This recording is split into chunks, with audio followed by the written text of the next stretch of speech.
Assalamualaikum warahmatullahi wabarakatuh. Salam sejarah bangsa kita. Kali ini kami membawakan satu lagi kisah yang menarik dalam membongkar kisah sejarah. Dan kisah untuk kali ini ialah sejarah dusun, headhunter, mengayau. Seperti apakah kisah ini? Mari sama-sama kita saksikan. Apakah kisah sejarah bangsa kita untuk kali ini? Di dalam perang Misanggot dan kegiatan memburu kepala mengayau pula, kaum dusun menggunakan pelbagai jenis kelengkapan perang seperti gayang, yaitu pedang, kolit, yaitu perisai, tandus, yaitu lembing, dan sopuk, yaitu sumpit. Amalan memburu kepala merupakan salah satu tradisi kuno yang pernah diamalkan oleh masyarakat dusun. Pemenggal kepala ini digelar sebagai pengayau dan singkarat. Kepala musuh yang dipenggal akan dibawa pulang bukan saja sebagai trofi kemenangan, tetapi juga sebagai objek pemujaan roh dan amalan perubatan. Pemenggalan kepala tidak dilakukan untuk tujuan perang semata-mata, tetapi juga untuk memenuhi tuntutan persepsi masyarakat pada zaman itu. Dan juga memenuhi syarat ritual-ritual kuno.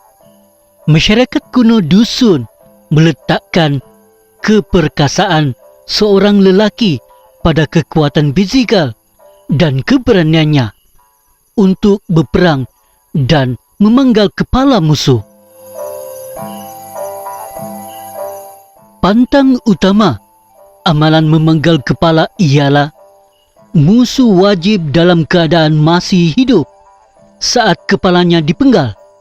Ini kerana kepala yang dipenggal daripada orang yang telah meninggal tidak bermakna untuk disimpan.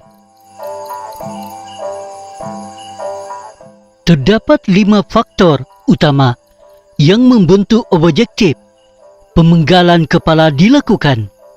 Bagi situasi perang besar, kepala pihak musuh dipenggal untuk tujuan membuktikan kekuatan pahlawan dan puak. Pengumpulan kepala pihak lawan sebanyak yang mungkin, yaitu lebih banyak kepala bermaksud telah banyak musuh yang telah berjaya dikalahkan. Kepala akan disimpan di dalam rumah tengkorak, yaitu bengkawan milik puak yang menang. Bagi situasi perang kecil atau perang keluarga, kepala pihak musuh dan keluarga dipenggal dengan tujuan menghapuskan keluarga musuh secara total. Kepala musuh akan disimpan di rumah keluarga yang menang bagi tujuan memperkasakan kelelakian. Seorang lelaki wajib memenggal kepala untuk menjadi lelaki perkasa. Kalau tidak mahu dianggap sebagai pengecut, lelaki yang tidak berani memenggal kepala musuh tidak layak memiliki pasangan hidup, kerana dikuatiri tidak akan dapat melindungi istri dan keluarganya. Bagi tujuan menjadi ketua kampung, lelaki wajib memperoleh sekurang-kurang 10 kepala musuh. Bagi memperoleh kehormatan daripada puaknya, 10 kepala ini juga penting bagi meyakinkan puaknya bahawa dia layak mengetuai perang. Bagi tujuan memperkasakan kegagahan seorang pahlawan, masyarakat dahulu percaya bahawa kekuatan dan semangat musuh akan diperoleh oleh pahlawan yang memenggal kepalanya. Kepala-kepala yang dipenggal akan disimpan dan dijaga rapi dengan menggunakan amalan dan ritual kuno.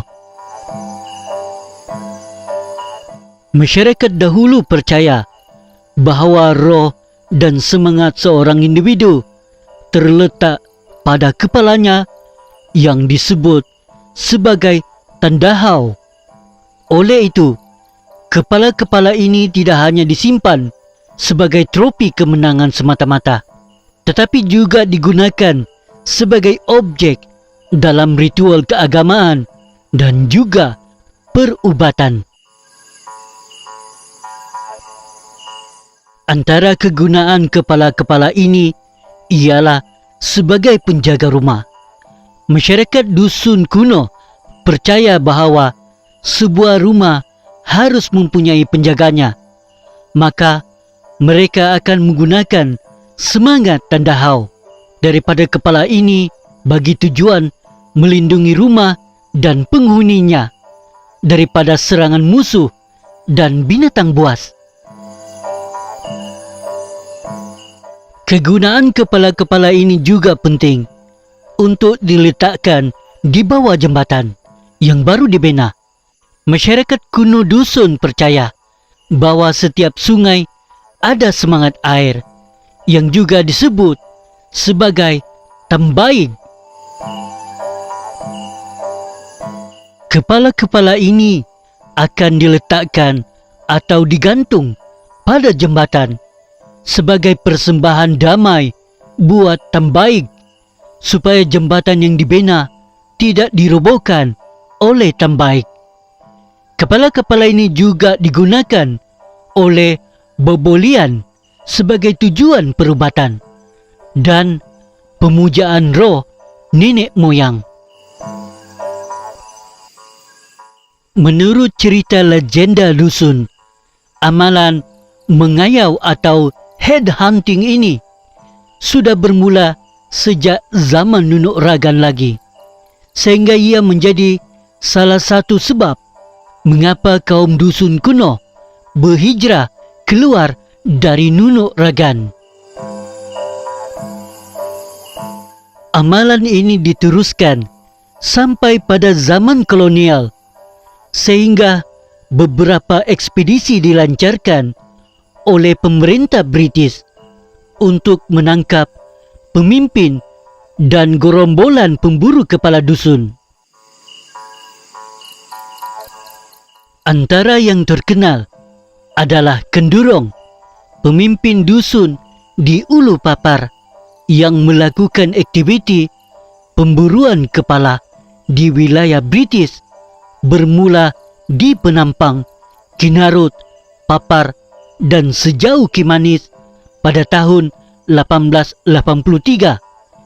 Juga terdapat pemimpin gerombolan pemburu kepala dusun yang bernama Gadong, berasal dari Ulu Tuaran, yang kerap kali menyerang wilayah British di Tuaran pada tahun 1886. Kaum dusun di Tembunan pula, Dusun Liwan dan Tagahas, telah membentuk sekutu mereka masing-masing berperang sejak tahun 1860 kerana masalah yaitu saliran sawah padi, yaitu Konolian, dan kawasan bersawah Dumo. Masing-masing suku mengubui kawasan mereka dengan kubu dan menggelarkan beberapa kawasan sebagai kawasan pegawangan, yaitu ambush, dan tanah pisagadan, kawasan tempat untuk berperang. Pada tahun 1883, kedua-dua suku ini berdamai sampailah pada tahun 1898. Kedua suku dusun ini kembali melakukan aktiviti mesanggot, yaitu perang dan mengayau, head hunting. Setelah Mat Saleh yang melarikan diri dari Ranau ke Tambunan telah membuat perjanjian dengan suku dusun Tagahas sebagai rakan sekutu mereka. Di zaman ini, Dusun Liwan membina kubu terkuat mereka di Sensuron yang diserang oleh suku Tegahas dan Mat Saleh dengan meriam, tetapi tidak berjaya diruntuhkan dan ditawan. Perang selama 2 tahun ini tamat setelah kedatangan British di wilayah tersebut pada tahun 1900. Setelah pemimpin Dusun Liwan meminta British Company untuk datang ke Tambunan untuk menghentikan keganasan Mat Saleh dengan sekutunya, yaitu Dusun Tegahas, yang sering menyerang kampung-kampung yang menjadi musuh mereka.